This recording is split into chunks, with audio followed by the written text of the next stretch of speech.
I'm Grizzly Greg. Hit that thumbs up button. Drop a comment. Always smash that subscribe button. Thank you to my sponsor,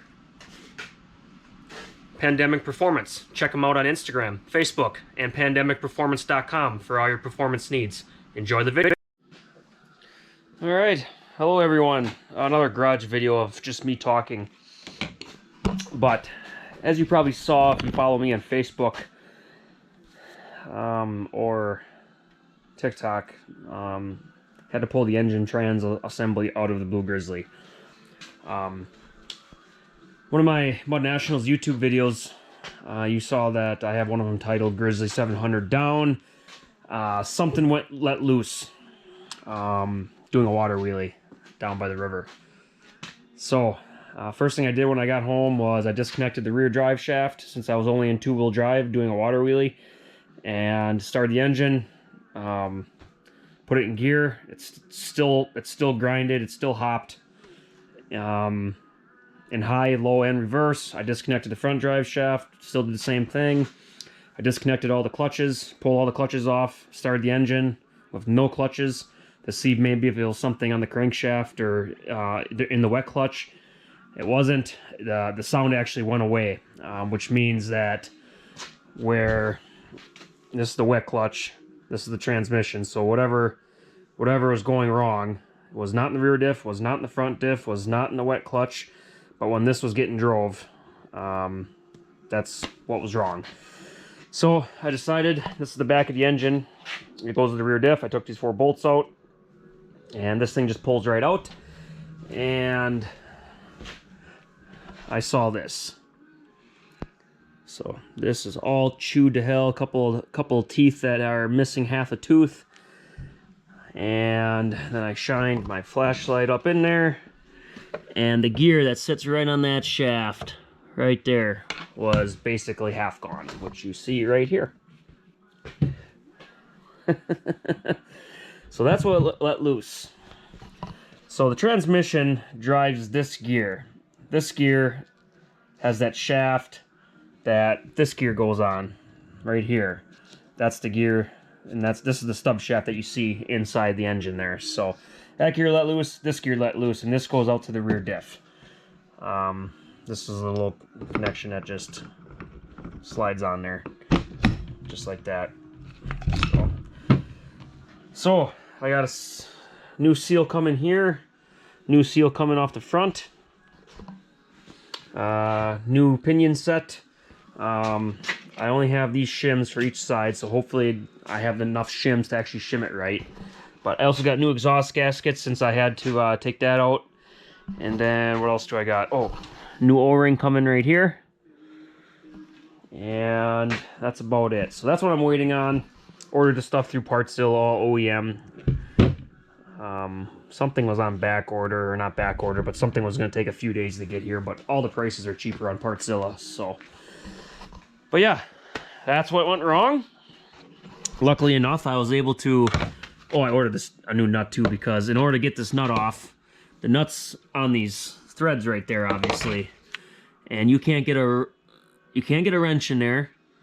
The box end ain't deep enough, and you can't get a ratchet and a socket in there. And then on top of that, you still need to be able to hold that gear from spinning. So, I basically stuck a screwdriver in there and held what tooth I had. And then I took a chisel and was able to actually chisel it off, which luckily enough it came off.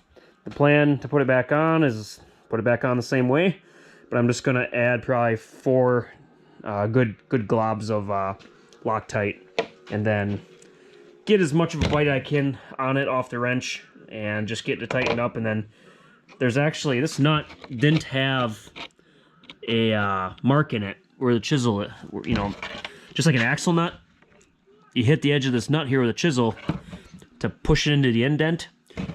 Yeah, whoever installed that never did that. So, but thank goodness I was able to get that gear off of there and I'm able just to replace But one important thing was when I soaked up all the oil in there. I don't know how you can see this good enough on the GoPro, but I fished around with a magnet in there multiple times and made sure I got, made sure I got all the chunks out.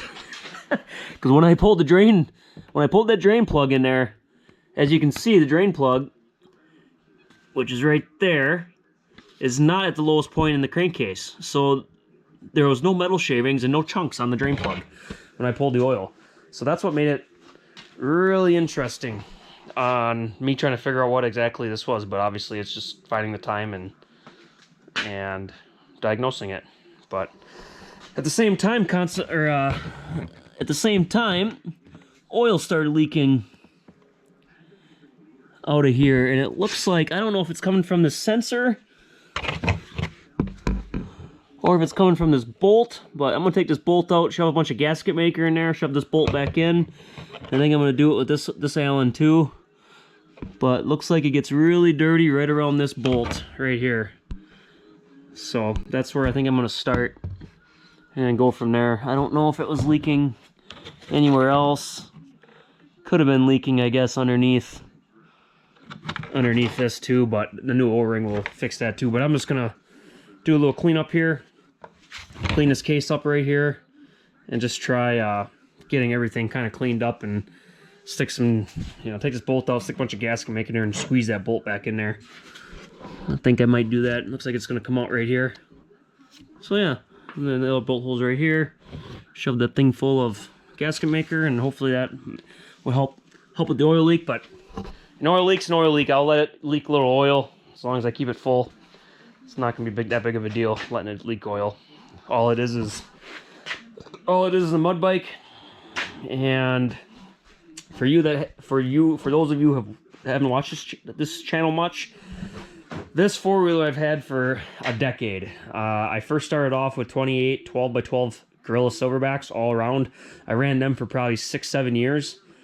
Then I switched to these Outlaw 1s, and then for Mud Nationals I threw on 30-inch Monster Mayhems, and that's when these gears finally went. I'm not blaming it on the tires. There's people that run 30s all the time. I'm blaming it on just years and years and years of abuse. I'm surprised something hasn't let go prior to this. A diff, a drive shaft. I've broke multiple axles, but coincidentally, I upgraded all 4 axles at the same time. But I was just water wheeling. That's all I was doing. So you would have thought something, I don't know, maybe I guess maybe that might be a reason why these gears went instead. Maybe the axles are too tough and the gears went. I don't know.